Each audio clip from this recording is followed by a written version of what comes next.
بسم اللہ الرحمن الرحیم۔ السلام علیکم ناظرین، نقطہ میں خوش آمدید۔ میں ہوں مدیحہ اقبال۔ ناظرین، رب ذوالجلال کا فرمان ہے کہ ہر ذی روح نے موت کا ذائقہ چکھنا ہے۔ اس موت سے نہ کوئی نیک بچ پایا، نہ کوئی بد، نہ کوئی ولی، نہ کوئی ابدال، نہ کوئی بادشاہ اور نہ کوئی وزیر۔ دنیا کو اپنے پاؤں تلے روندنے والے عظیم بادشاہ بھی اس کا مقابلہ نہ کر سکے۔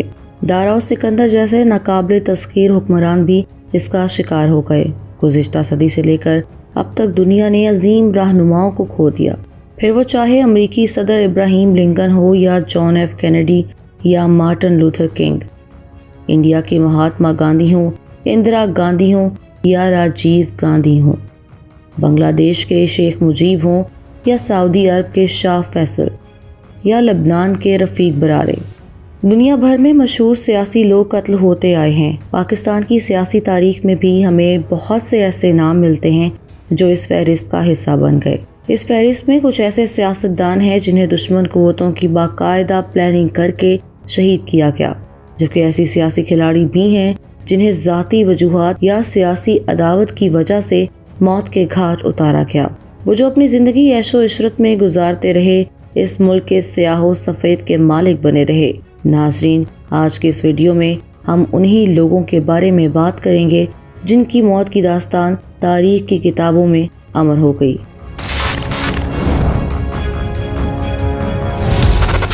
سب سے پہلے ذکر کریں گے پاکستان کے پہلے وزیر اعظم لیاقت علی خان کا۔ نوابزادہ لیاقت علی خان قیام پاکستان کے بعد سب سے پہلی سیاسی شخصیت ہیں جن کا قتل ہوا۔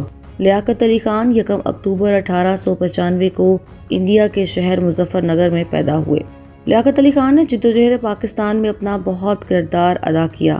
آپ پاکستان کے پہلے وزیر اعظم ہونے کے ساتھ ساتھ پہلے پاکستانی وزیر خارجہ، وزیر دفاع، کامن ویلتھ اور کشمیر افیئر کے بھی وزیر تھے۔ آپ کا تعلق مسلم لیگ سے تھا۔ آپ علی گڑھ اور آکسفورڈ جیسے اداروں سے فارغ التحصیل تھے۔ 16 اکتوبر 1951 کو مسلم لیگ کے کمپنی باغ راولپنڈی میں ہونے والے ایک جلسے میں آپ کو گولیاں مار کر قتل کر دیا گیا۔ قتل کے وقت آپ کی عمر 56 سال تھی۔ قاتل کا نام سید اکبر ببرک تھا۔ وہ ایک افغانی تھا جس کا تعلق پشتون قبیلے زردان سے تھا۔ پولیس نے قاتل کو موقع پر ہی ہلاک کر دیا۔ نوابزادہ لیاقت علی خان کو فوری طور پر اسپتال منتقل کیا گیا، لیکن آپ زخموں کی تاب نہ لاتے ہوئے انتقال کر گئے۔ آپ کے قتل کے پیچھے جو محرکات تھے ان کا آج تک صحیح پتہ نہ لگایا جا سکا۔ لوگوں نے صرف اندازے ہی لگائے۔ کچھ کے مطابق نوابزادہ لیاقت علی خان کے قتل میں افغانی اور امریکی حکومتیں ملوث تھیں، لیکن اس دعوے کے کوئی ٹھوس شواہد نہیں مل سکے۔ آپ کی شہادت کے بعد آپ کو شہید ملت کا لقب دیا گیا اور کمپنی باغ راولپنڈی کا نام لیاقت باغ رکھ دیا گیا۔ نوابزادہ لیاقت علی خان کو کراچی میں مزار قائد کے احاطے میں دفنایا گیا۔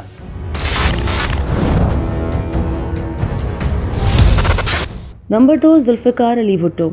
ذوالفقار علی بھٹو پاکستان کے چوتھے صدر اور 9ویں وزیر اعظم تھے۔ انہوں نے 1967 میں پیپلز پارٹی کی بنیاد رکھی۔ ذوالفقار علی بھٹو کے نمایاں کارناموں میں پاکستان میں نیوکلیئر پروگرام کی ابتدا کے ساتھ ساتھ 1973 کا آئین بنانا اور شملہ معاہدہ بھی شامل ہیں۔ 1977 میں chief of army staff general Zia الحق نے اس وقت کے ایک سیاستدان احمد رضا قصوری کے والد کو قتل کرنے کی بنیاد بنا کر ذوالفقار علی بھٹو کو وزارت عظمیٰ سے ہٹا دیا گیا۔ بعد ازاں ان پہ قتل کا مقدمہ چلایا گیا۔ لاہور ہائی کورٹ نے ذوالفقار علی بھٹو کو پھانسی کی سزا سنائی۔ ان کی پھانسی کے خلاف ان کے بچوں بے نظیر بھٹو، مرتضیٰ بھٹو اور شاہ نواز بھٹو نے بین الاقوامی طور پر تحریک چلائی، لیکن اس کا کوئی خاطر خواہ فائدہ نہ ہو سکا۔ لیبیا کے کرنل قذافی نے جنرل ضیاء الحق کو ذوالفقار علی بھٹو کو لیبیا کو دینے کی آفر بھی کی اور ان کا جہاز 1 ہفتے تک اسلام آباد ایئرپورٹ پر کھڑا رہا، لیکن جنرل ضیاء الحق نے یہ آفر مسترد کر دی اور بالآخر 14 اپریل 1969 کو ذوالفقار علی بھٹو کو سینٹرل جیل راولپنڈی میں پھانسی پر لٹکا دیا گیا۔ انہیں ان کے آبائی گاؤں گڑھی خدا بخش کے قریب قبرستان میں دفنایا گیا۔ ان کے بعد ان کی دختر بے نظیر بھٹو نے پاکستان پیپلز پارٹی کی قیادت سنبھالی۔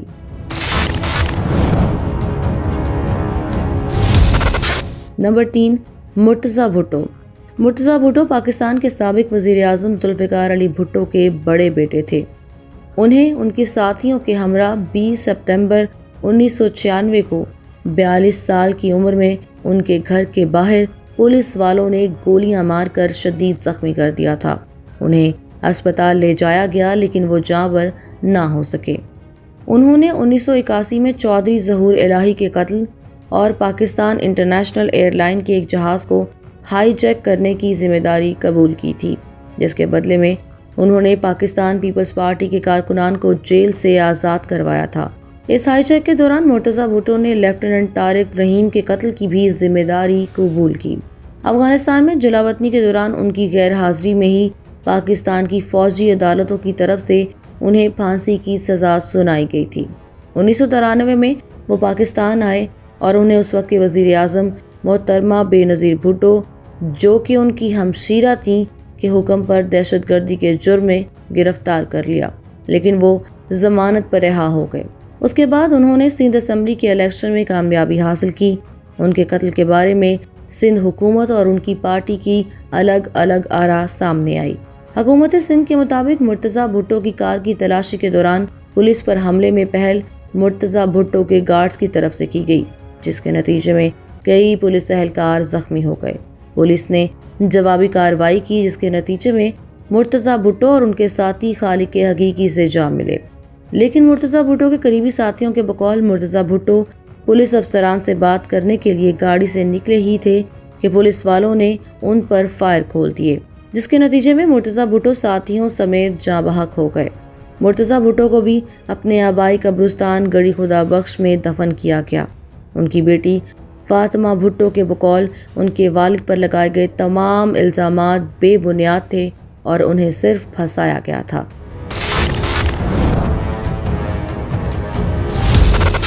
نمبر 4، بے نظیر بھٹو۔ بے نظیر بھٹو کو پاکستان کی 11ویں وزیر اعظم ہونے کے ساتھ ساتھ مسلم ریاست کی پہلی خاتون وزیر اعظم ہونے کا اعزاز بھی حاصل ہے۔ وہ 21 جون 1951 کو کراچی میں پیدا ہوئیں۔ محترمہ بے نظیر بھٹو نے اپنی تعلیم آکسفورڈ اور ہارورڈ جیسے نامور اداروں سے حاصل کی۔ اپنے والد ذوالفقار علی بھٹو کی پھانسی کے وقت انہوں نے پاکستان پیپلز پارٹی کی چیئرپرسن کا منصب سنبھالا اور پیپلز پارٹی کی طرف سے ہی الیکشن لڑتے ہوئے وہ 2 مرتبہ پاکستان کی وزیر اعظم منتخب ہوئیں۔ ان کے بھائی مرتضیٰ بھٹو کے قتل کا مہرہ بنا کر اس وقت کے صدر فاروق لغاری نے انہیں ان کے عہدے سے ہٹا دیا۔ بے نظیر بھٹو نے 8 سال جلاوطنی میں گزارے اور بالآخر اکتوبر 2007 میں وطن واپس آئیں۔ ان کی واپسی پر ان کے قافلے پر بم حملہ کیا گیا، جس میں وہ بال بال بچ گئیں، جبکہ ان کے درجنوں کارکنان جان کی بازی ہار گئے۔ اس کے بعد بھی بے نظیر بھٹو نے اپنے آپ کو گھر تک محدود نہیں کیا۔ تمام خدشات اور دھمکیوں کے باوجود انہوں نے 27 دسمبر 2007 کو لیاقت باغ راولپنڈی میں پارٹی جلسہ کیا۔ اس جلسے سے واپسی پر محترمہ بے نظیر بھٹو کو گولیاں مار کر شدید زخمی کر دیا گیا۔ انہیں فوری طور پر راولپنڈی کے جنرل اسپتال لے جایا گیا، لیکن وہ جاں بر نہ ہو سکیں۔ انہیں ان کے آبائی گاؤں گڑی خدا بخش میں ہی ان کے آبائی قبرستان میں اپنے والد کے پہلو میں دفنایا گیا۔ القاعدہ کے کمانڈر مصطفیٰ الیزید نے ان کے قتل کی ذمہ داری قبول کی۔ ان کے قتل کی تحقیقات کے لیے کئی کمیٹیاں تشکیل دی گئیں، یہاں تک کہ اسکاٹ لینڈ یارڈ نے بھی ان کے قتل کی تحقیقات کی، لیکن ان کے قاتلوں کو گرفتار نہ کیا جا سکا اور نہ ہی ان کے قتل کے پیچھے محرکات کا صحیح اندازہ لگایا گیا۔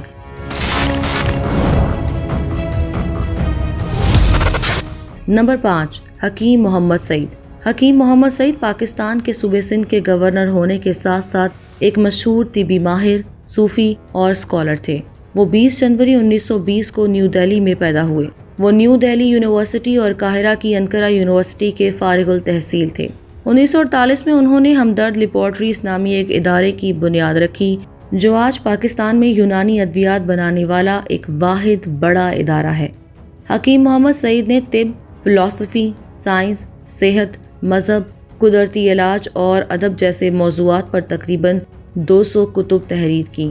17 اکتوبر 1998 کو جب وہ ہمدرد لیبارٹریز میں منعقدہ ایک طبی تجربے میں شرکت کرنے جا رہے تھے تو ایک مسلح گروپ نے انہیں راستے میں ہی گولیاں مار کر قتل کر دیا۔ ان کے قاتلوں کو پولیس نے گرفتار کر لیا۔ 26 اپریل 2014 کو انسداد دہشت گردی کی عدالت نے ملزمان کو پھانسی کی سزا سنائی۔ ملزمان کی جانب سے اپیل دائر کی گئی جس پر سندھ حکومت نے حکیم محمد سعید کے قتل میں ملوث تمام 9 ملزمان کو بری کر دیا۔ ان افراد کا تعلق پاکستان کی سیاسی جماعت متحدہ قومی موومنٹ سے تھا۔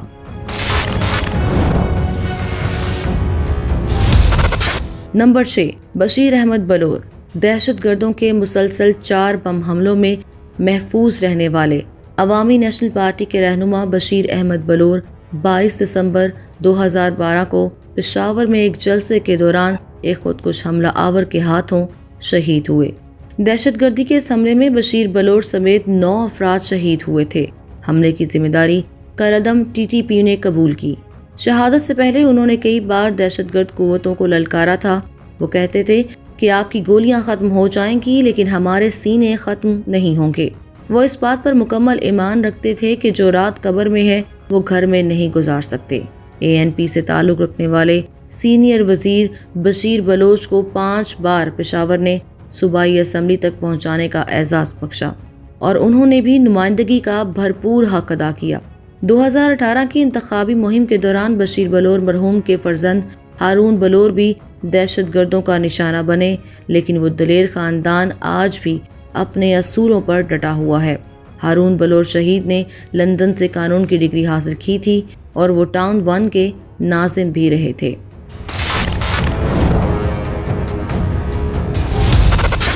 نمبر 7، چودھری ظہور الہی۔ 25 دسمبر 1981 کو چودھری ظہور الہی اپنے دوستوں کے ہمراہ لاہور کے علاقے ماڈل ٹاؤن جا رہے تھے۔ لاہور ہائی کورٹ کے سابق چیف جسٹس مولوی مشتاق حسین اور ذوالفقار علی بھٹو کے مقدمے کے پروسیکیوٹر MA رحمان ایڈوکیٹ بھی ان کے ہمراہ تھے۔ ظہور الہی گاڑی کی فرنٹ سیٹ پر بیٹھے تھے۔ ماڈل ٹاؤن موڑ کے قریب ایک کار نے ان کی گاڑی کا پیچھا کیا اور سامنے آ کر گاڑی روک دی۔ کار سواروں نے اسٹین گن سے اندھا دھند فائرنگ کی۔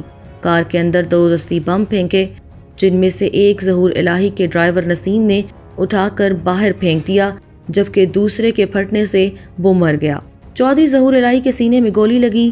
مولوی مشتاق حسین کو معمولی چوٹیں آئیں جبکہ AR رحمان بالکل محفوظ رہے۔ شدید زخمی چودھری ظہور الہی کو کرسچن اسپتال لے جایا گیا مگر وہ جاں بر نہ ہو سکے۔ ان کے بھائی چودھری منظور الہی لاش کا پوسٹ مارٹم کروانے کے حق میں نہ تھے، لیکن بارک اللہ ایڈوکیٹ اور جسٹس کرم اللہ چوہان کے اصرار پر راضی ہو گئے۔ چودھری ظہور الہی ملک کے صف اول کے سیاسی رہنما تھے۔ وہ ضیاء الحق کی کابینہ میں وزیر محنت و افرادی قوت رہ چکے تھے۔ ان کے قتل سے ملک میں سوگواری اور چہمگوئیوں کی لہر پیدا ہو گئی۔ چودھری شجاعت حسین اپنی کتاب میں لکھتے ہیں کہ حادثے سے 3 روز قبل میرے والد نے راجہ ظفر الحق کو بتایا تھا کہ مجھے اپنے ذرائع سے خبر ملی ہے کہ ذوالفقار تنظیم نے مجھے قتل کرنے کی سازش تیار کی ہوئی ہے۔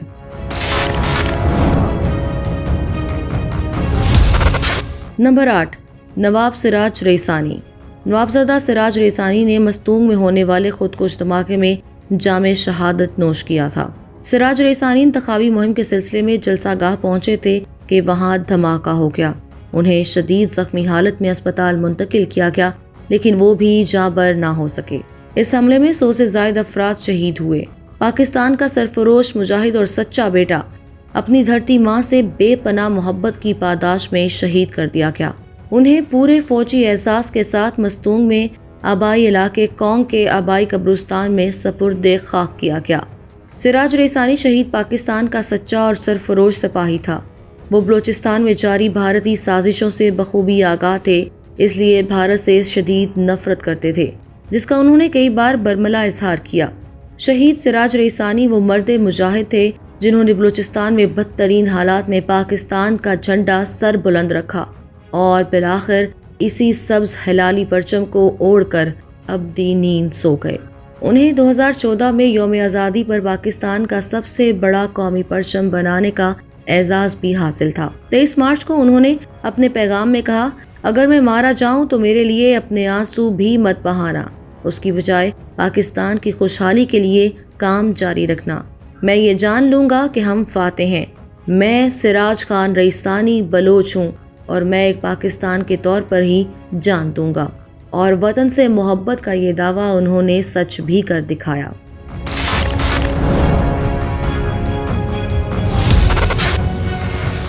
نمبر 9، ضلع ہما عثمان۔ ضلع ہما عثمان پاکستانی سیاستدان اور خواتین کے حقوق کے لیے سرگرم کارکن تھیں۔ انہوں نے پرویز مشرف کی فوجی آمریت میں وزیر کی حیثیت سے خدمات سر انجام تھیں۔ پنجاب میں سماجی بہبود کی صوبائی وزیر کی حیثیت سے خدمات انجام دینے کے دوران ہما کو 20 فروری 2007 کو گجرانوالہ میں گولی مار کر قتل کر دیا گیا۔ ان کے قاتل محمد سرور نے انہیں سیاسی معاملات میں خواتین کی شمولیت سے ناپسندیدگی کی وجہ سے قتل کیا تھا۔ اس قاتل کو اس سے قبل 4 طوائفوں کو قتل اور ان کے ساتھ زیادتی کے الزام میں بھی جیل بھیج دیا گیا تھا۔ 20 جنوری 2007 کو سرور کو سزائے موت سنا دی گئی۔ 27 مارچ 2012 کو سینٹرل جیل لاہور میں ضلع ہما کا قاتل ٹی بی کے باعث انتقال کر گیا۔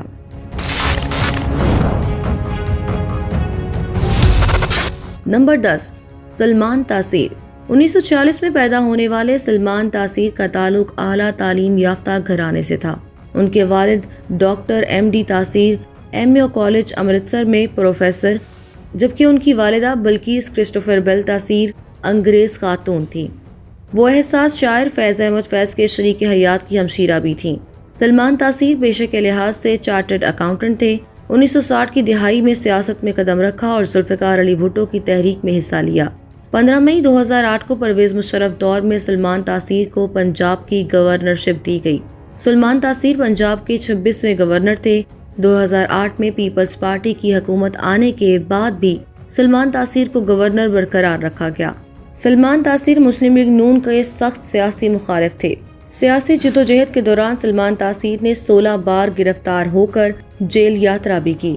سلمان تاثیر نے کاروباری میدان میں بھی کامیابی کے جھنڈے گاڑے۔ سلمان تاثیر کو 97 ارب روپے کے اثاثوں کے ساتھ ملک کا 5واں امیر ترین شخص بھی قرار دیا جاتا ہے۔ سلمان تاثیر کی گورنر پنجاب کے عہدے پر تعیناتی تھی، تب ہی 4 جنوری 2011 کو اس کے سیکیورٹی گارڈ نے انہیں اسلام آباد کے کوہسار مارکیٹ میں فائرنگ کر کے قتل کر دیا۔ سابق گورنر پنجاب نے ایک مسیحی خاتون آسیہ بی بی کو توہین مذہب کے الزام سے بچانے کی کوشش کرتے ہوئے توہین مذہب کے موجودہ قانون پر تنقید کی تھی، جس کے بعد ان کے خلاف ملک بھر میں مظاہرے ہوئے۔ علماء کی جانب سے سلمان تاثیر کے قتل کے فتوے جاری ہوئے، جس کے بعد گورنر کی حفاظت پہ مامور ایلیٹ فورس کے سپاہی غازی ممتاز قادری شہید نے سلمان تاثیر کی جان لے لی۔ افسوس کا مقام یہ ہے کہ ناموس رسالت کے لیے آواز اٹھانے والے غازی ممتاز قادری شہید کو سزائے موت سنا دی گئی، جو کہ پاکستان تاریخ کا ایک اور سیاہ باب ہے۔ ناظرین، ہم امید کرتے ہیں کہ ہماری آج کی یہ ویڈیو آپ کو پسند آئی ہوگی۔ اسی طرح کی مزید ویڈیوز دیکھنے کے لیے ہمارا چینل سبسکرائب کریں اور بیل آئیکن کو پریس کر دیں تاکہ آپ کو ہماری آنے والی ہر نئی ویڈیو بر وقت مل سکے۔